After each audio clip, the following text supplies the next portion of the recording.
얼마 전에 TV 시사 프로에 조폭과 관련되어진 내용을 방영한 적이 있습니다. 관심 있게 봤는데요.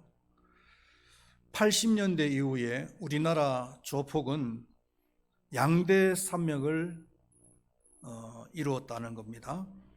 범서방파와 양은이파인데, 범서방파의 두목은 김태촌이라는 사람이고 양은이파의 두목은 조양은이라고 하는 사람이라는 거죠.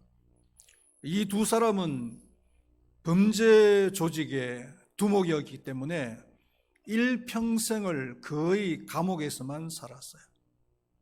감옥 생활이 만만치 않잖아요.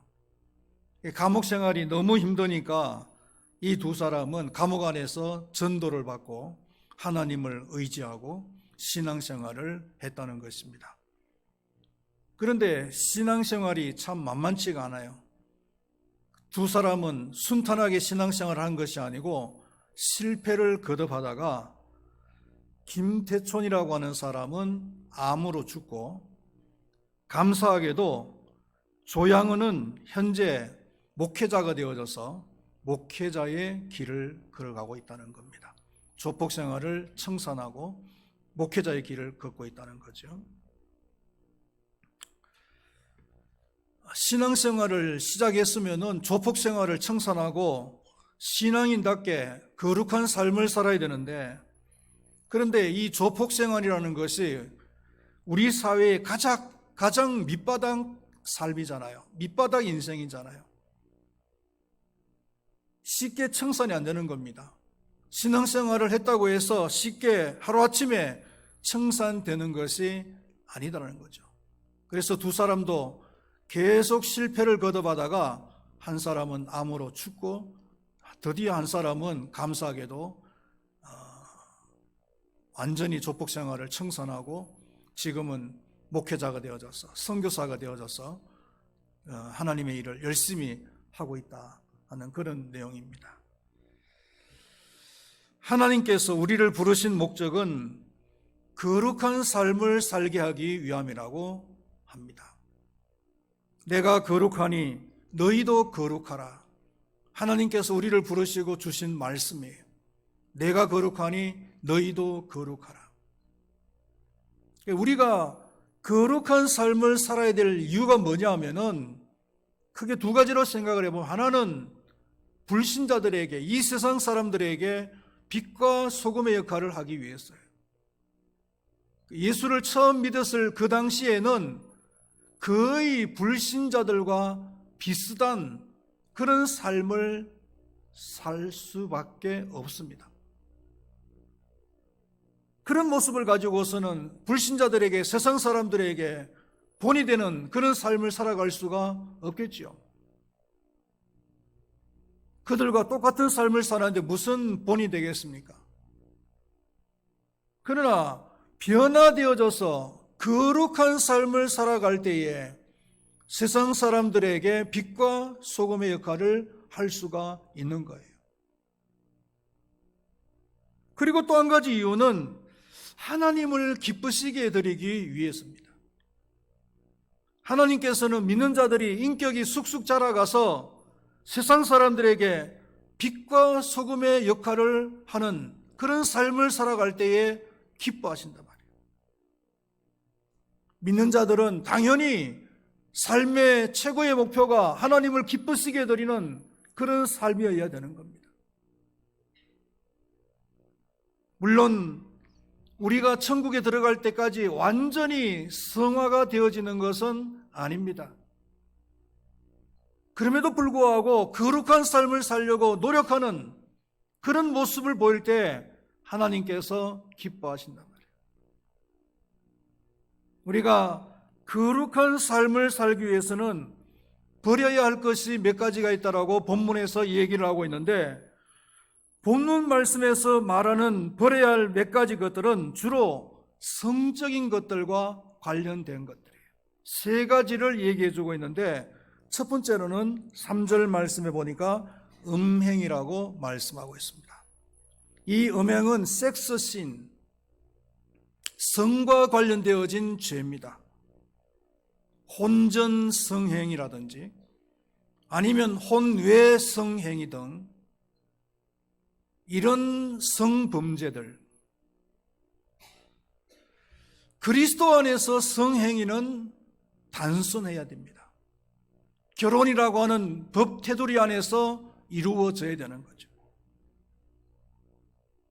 물론 요즘 사실혼은 인정을 하니까 사실혼 관계도 결혼이라고 봐야 되겠죠. 그리고 음행한 연고 외에도 아내나 남편을 버리는 것도 간음하는 것이다.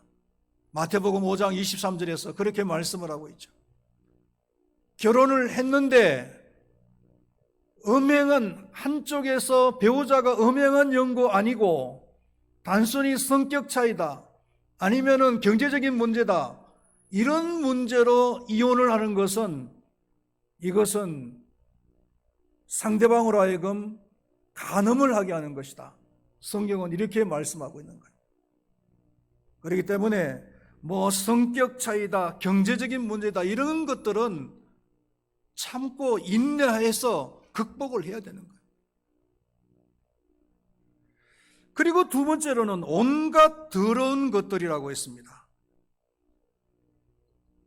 헬라어로 아카다르시아라고 이야기하는데, 이 아카다르시아라고 하는 말은 윤리적인 초한 행위, 특히 성윤리에 어긋난 행위를 말합니다. 매춘을 말하고 아니면 동성연애를 말하고요.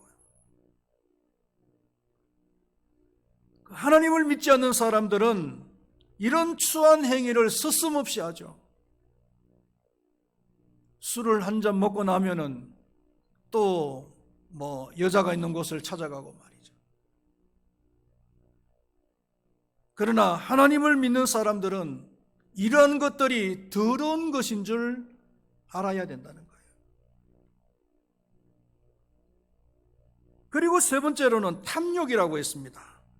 이 탐욕이라는 말도 헬라어로 플레오넥시아라고 하는데 성적인 탐욕을 말하는 거예요. 성적인 쾌락을 추구하는 겁니다. 마치 우상숭배를 추구하듯이, 우상숭배를 하듯이 성적인 탐욕을, 성적인 것을 추구하는 것을 말해요. 하나님보다도 자신의 불순한 성행위를 더 추구하는 것을 말하는 거예요. 부산에 있는 어느 교회 장로는요, 교회 장로인데도 불구하고 두 번째 부인을 엄연하게 두고 있는 거예요. 모든 교인들이 다 알고 있어요. 장로가, 거룩한 삶을 살아야 될 장로가 두 번째 부인을 두고 두 번째 부인 집을 들락거리는 거예요.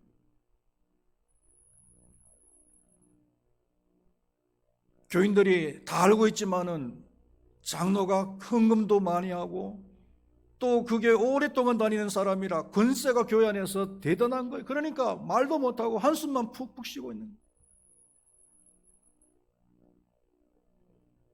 새로운 젊은 목사님이 오셨어요. 교회 안에 문제가 뭔지 파악을 해보니까 장로라고 하는 사람이 두 번째 부인을 두고 있는 거예요. 전 교인들이 다 알고 있는 거예요. 그래서 이전 목사님은 꼼짝도 못하고 있었지만 이 젊은 목사가 그 장로를 갖다가 치리를 해버렸어요. 면직을 시켜버렸어요. 그러니까 교회가 암덩어리가 제거되어지고 나니까 교회가 분위기가 살아나고 말이죠. 교회가 부흥되기 시작하고.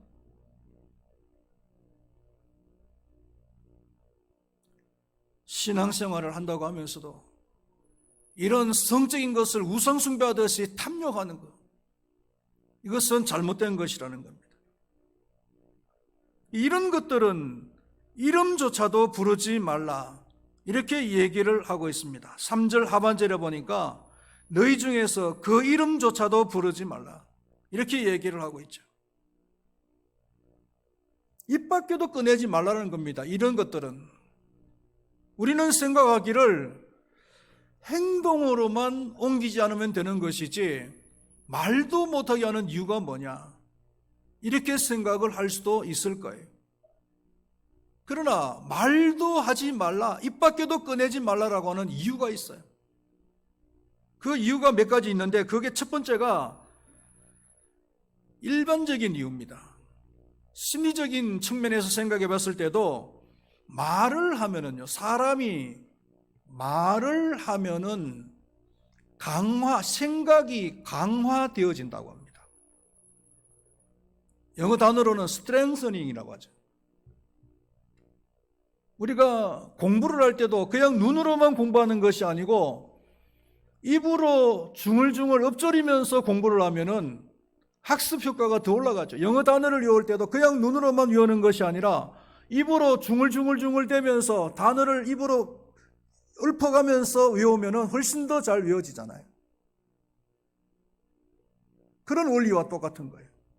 자꾸 말을 하면은 강화가 되어지는 거예요. 우리가 흔히 하는 얘기로 고기도 먹어본 놈이 먹는다는 말이 있잖아요. 먹어보면은 더 잘 먹게 된다는 거죠. 그래서 다윗이라고 하는 사람도 하나님의 말씀을 읽을 때에 눈으로만 읽지 않고 하나님의 말씀을 읊조린다고 얘기했죠. 읊조리면서 읽으면은 성경 말씀이, 하나님의 말씀이 더 잘 들어오는 거예요. 그래서 이런 불순한 것들을, 죄와 관련되어진 것들을 입으로 자꾸 말을 하면은 그 생각이 강화되어지는 거예요. 그리고 다른 사람에게 동기부여를 할 수도 있어요. 남자들 세계 중에서 간혹 자신의 그런 불순한 성행위를, 성적인 행동을 갖다가 무용담 늘어놓듯이 막 늘어놓는 사람도 있죠. 그러면 그것을 듣고 있는 사람들 어떤 생각이 들겠어요? 전염이 되는 거예요. 이런 일반적인 이유 때문에, 심리적인 이유 때문에 말조차도 꺼내지 말라, 그렇게 얘기를 하는 것이고, 두 번째 이유로는 성도들에게 마땅하지 않기 때문이라고 말했습니다. 3절 마지막에 보면은 이것은 성도에게 마땅한 말, 부르지 않는 것이 마땅하다는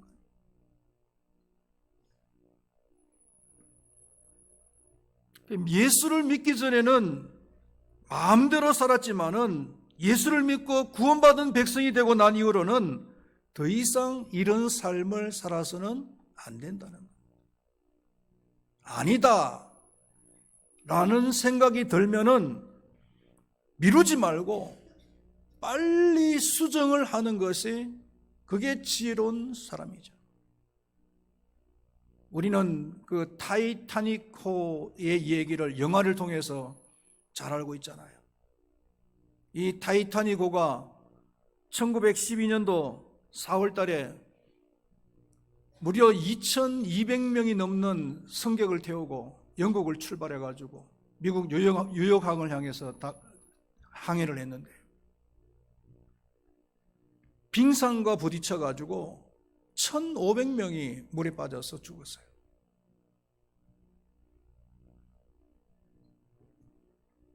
사고 당일날은 칠흑과 같이 어두운 밤이었습니다. 직원이 교체되는 바람에 망원경도 쓸 수가 없었다고 합니다.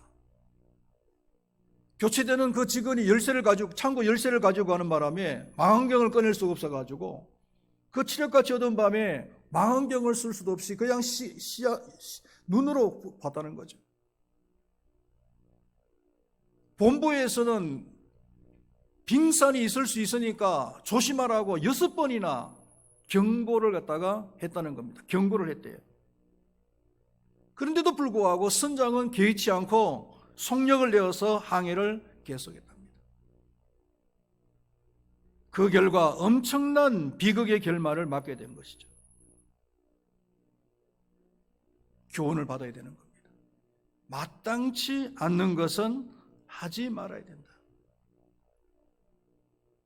지난 금요일 날 저녁에 그 양육반 및 기도의 시간에 성경 말씀을 보는데요, 재밌는 말씀이 있었어요. 그 성경 발견 학습을 했는데 재밌는 것을 발견했어요. 민수기 16장 차례라서 민수기 16장을 봤는데요. 거기에는 고라당이 모세의 권위에 도전하는 내용이 나옵니다. 그 사건이 나오죠. 그 내용을 보면은 처음에 모세의 권위에 도전한 사람이 고라, 다단, 아비람, 온이라고 하는 네 사람과 250명의 지휘관들이라고 했어요. 이들이 당을 지어서 모세의 권위에 도전을 했어요. 그런데 재미있는 것이 뭐냐면은 그 앞에 나오는 네 사람 이름 중에서 온이라고 하는 사람이에요. 이 온이라고 하는 사람이 얼마 가지 않아서 그 다음 사건 때는 이름이 싹 빠져 있어요. 이름이 지워져 있다는 겁니다. 그리고 하나님의 심판을 받을 때도 온이라고 하는 사람의 이름은 없어요. 이를 두고 학자들이 추측하기를 이 온이라고 하는 사람은 처음에는 모세의 권위에 도전하는 일에 동참을 했다는 겁니다. 그러나 얼마 가지 않아서 자신의 행위가 마땅치 않다는 것을 인식하고 반역하는 일에 스스로 빠졌다는 것이죠. 그렇게 함으로써 하나님의 심판에서도 벗어날 수가 있었다는 겁니다. 마땅치 않는 것은 과감하게 버려야 될 줄로 믿습니다. 포기해야 될 줄로 믿습니다. 바울은 말이 나온 김에 성도들에게 마땅치 않는 것들 세 가지를 더 얘기를 하고 있습니다. 말과 관련된 것들입니다. 4절 말씀에 우리 한번 다 같이 읽어보겠습니다. 누추함과 어리석은 말이나 희롱의 말이 마땅치 아니하니 오히려 감사하는 말을 하라. 거기 보면은 세 가지의 말이 성도들에게 마땅치 않다라고 추가적으로 얘기를 하고 있어요. 여기서 누추한 말이라는 것은 아주 천박하고 부끄러운 말을 합니다. 욕설 같은 거예요. 부끄러운 말이죠. 골로새서 3장 8절 말씀에 보면은 이런 것들은 다 벗어버려야 될 것들이라고 얘기하고 있습니다. 이제는 너희가 이 모든 것을 벗어버리라. 곧 분함과 노여움과 악의와 비방과 너희 입에 부끄러운 말이라. 이런 욕설과 같은 천박한 말들은 더 이상 우리 거룩한 성도들에게는 허용해서는 안 된다는 거예요. 그리고 두 번째로는 어리석은 말이라고 했어요. 이 헬라어로 모롤로기아라고 이야기하는데 문자적인 의미는 분별 없이 내뱉는 군소리 이런 뜻이에요. 이 말이라는 것은 생각을 거쳐야 되고 감정을 거쳐서 말이 나와야 되는 거예요. 그래야 그 말이 그 공동체 안에서 소용되어지는 그런 말이 될 수가 있는데 아무런 생각 없이 그리고 감정을 주체하지 못하고 하는 그런 말들은 공동체 안에서 아무런 소용이 안 된다는 겁니다. 소용이 없다는 거예요. 그래서 이런 말들을 버려라. 마땅하지 않다. 이렇게 이야기하고 있죠. 그리고 세 번째로는 희롱의 말이라고 했습니다. 유트라 펠리아라고 하는데 천박한 조크 이런 뜻이에요. 원래는 재치 있는 농담이라고 하는 좋은 의미였지만은 나중에는 상스러운 농담이나 독설이라는 뜻으로 많이 사용이 되어진 단어입니다. 농담하는 것은 물론 좋을 수가 있습니다. 그런데 농담을 하기는 하되 상대방을 깔아뭉개면서 농담을 하는 것은 이것은 좋지 않다는 거예요. 상대방의 외모를 비방한다든지 아니면 상대방의 결점을 이용해서 웃기는 말을 하려고 하는 것, 이거는 굉장히 조심을 해야 될 말이죠. 성도들 간에도 마찬가지고 부부 간에도 마찬가지고 상대방의 인격을 지적하면서 웃기려고 하는 그런 조커는 그거는 해서는 안 되는 것들이에요. 오히려 성도들에게는 감사하는 것이 마땅하다. 4절 하반절에 보니까 오히려 감사하는 말을 하라, 이렇게 얘기를 하고 있죠. 성도들은 범사에 감사하는 말을 해야 돼요. 데살로니가전서 5장 21절에 범사에 감사하라. 또 빌립보서 4장에 보면은 내게 능력 주시는 자 안에서 내가 모든 것을 할 수 있느니라, 이렇게 얘기를 했는데, 이 말을 많은 사람들이 오해를 하고 있는 부분들이 있어요. 여기서 이 능력이라고 했을 때 어떤 능력이냐, 뭐 병을 고치고 뭐 귀신을 쫓아내고 이런 능력을 이야기하는 것이 아니에요.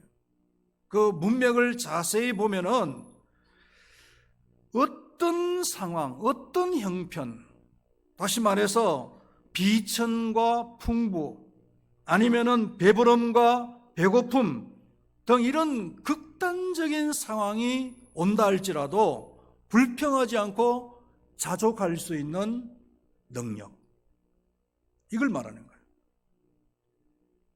어떤 상황 속에서도 감사할 수 있는 능력을 말하는 거예요.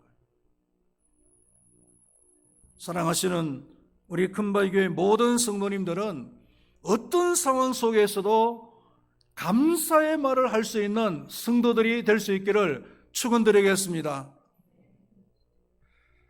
세 번째로, 이런 성적인 것과 관련되어진 것들을 이름조차 부르지 말아야 될 이유 세 번째입니다. 첫 번째가 그런 강화되어지고 전념되기 때문에 하지 말아야 되고, 두 번째로는 성도에게는 마땅치 않기 때문에 하지 말아야 되고, 세 번째로는 하나님 나라의 기업을 받지 못하기 때문이다. 5절 하반절에서 얘기를 하고 있죠. 다 그리스도와 하나님 나라에서 기업을 얻지 못하리니, 이렇게 얘기를 하고 있습니다. 굉장히 무서운 말일 수도 있어요,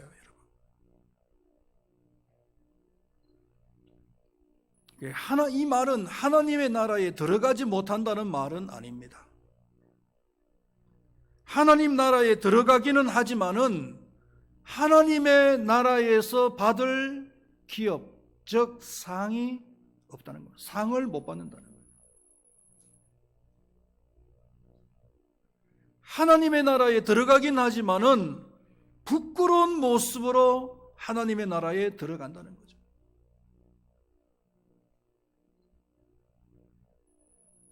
사람들이 하나님의 나라에서 그 천군 천사들이 모여있는 그 장소에서 하나님께 상을 받을 때에 뻘쭘한 모습으로 있거나 아니면 박수나 치면서 있어야 된다는 거죠.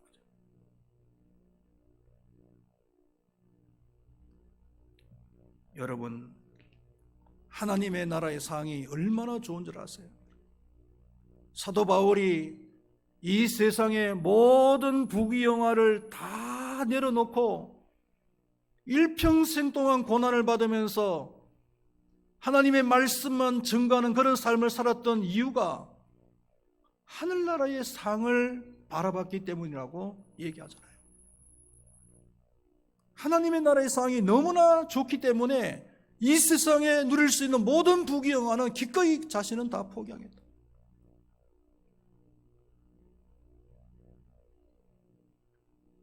저는 어릴 때, 초등학교 때 그 핸드볼 선수를 했는데요.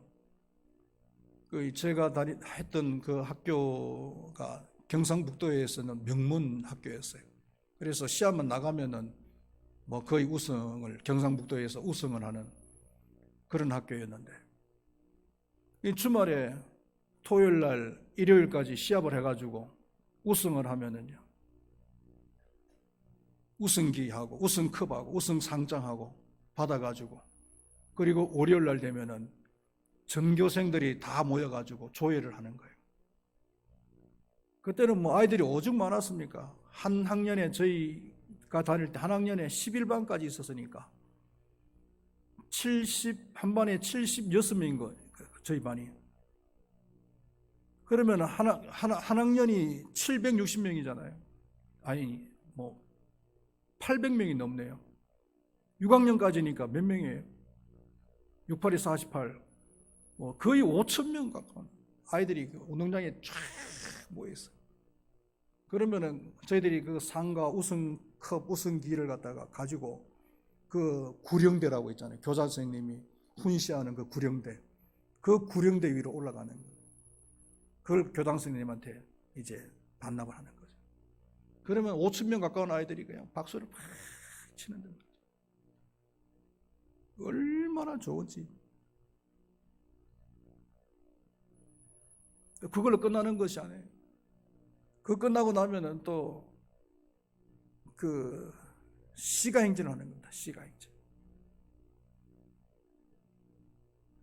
한번 우리가 하나님의 나라에 가서 그 천군 천사들이 또 모든 성도들이 지켜보는 가운데서 하나님께서 우리를 맞아주시고 아무개야 수고 많이 했다.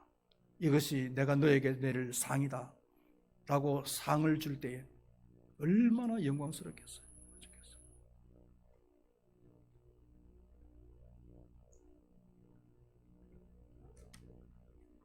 이런 죄를 짓는 자들에게는 하늘나라의 상이 없다는 거예요. 여기서 이런 자는 어떤 자냐 하면은 단 한 번만이라도 이런 죄를 짓는 자인가? 그것은 아니에요.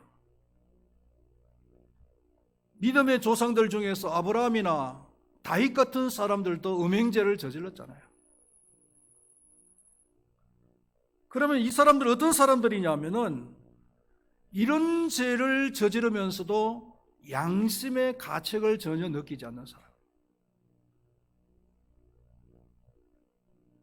아까 조금 전에 그 부산의 모 교회 장로 얘기했죠. 그런 사람 같아요. 구원받은 성도들은 그 속에 성령님이 계시는, 성령님은 거룩한 영이에요. 그렇기 때문에 성도라고 하면서 이런 죄를 저지르면은 양심의 가책을 느낄 수밖에 없어요. 왜? 성령님이 그 속에 계시기 때문에.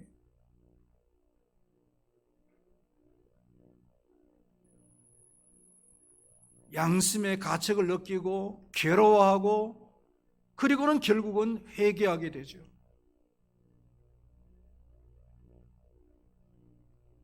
그러나 이런 죄를 저지르면서도 양심의 가책을 느끼지 못하는 사람은 하나님의 나라의 기업을 받지 못한다.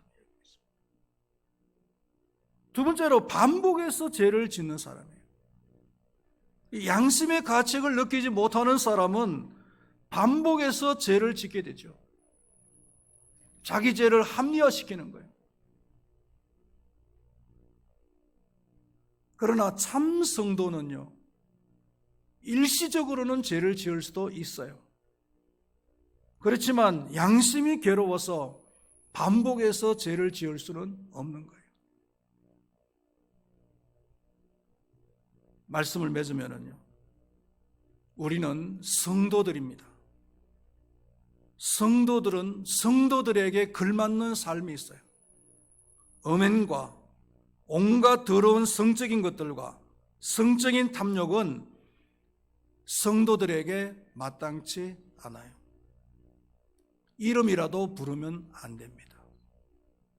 뿐만 아니라 누추한 말이나 어리석은 말이나 희롱의 말도 성도들에게 마땅치 않아요. 심지어 이런 성적인 죄를 지으면서도 가책을 하지 않고 반복적으로 죄를 짓는다면 하나님의 나라의 기업을 받을 수가 없다라고 얘기를 하고 있습니다. 우리는 성도로서 마땅히 해야 될 감사의 말만 할 수 있기를 바라겠습니다.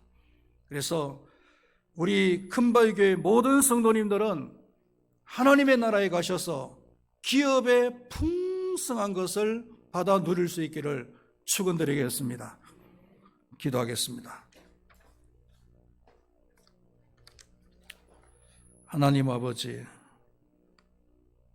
참 누추하고 보잘것없는 저희들을 불러주시고 성도라고 일컬어 주셨습니다.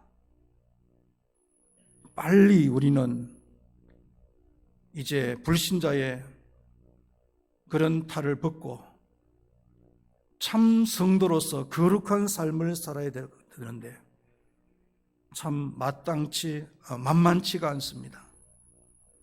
하나님 아버지, 저희들에게 은혜를 베풀어 주시고 성령의 충만함을 더하여 주셔서 성도로서 버려야 될 것을 과감하게 담대하게 버릴 수 있도록 도와주시옵소서. 누추한 말이나 아니면 어리석은 말이나 희롱의 말도 성도들에게 마땅치 않기 때문에 이것도 과감하게 버리게 하여 주시옵소서.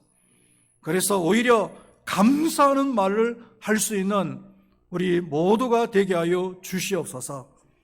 그래서 우리 금발교회 모든 성도님들은 성도로서 마땅한 온전한 그런 삶을 살아서 하나님의 나라에서 기업의 풍성을 누릴 수 있도록 하나님께서 은혜를 베풀어 주시옵소서. 감사합니다. 예수님의 이름으로 기도드리옵나이다. 아멘.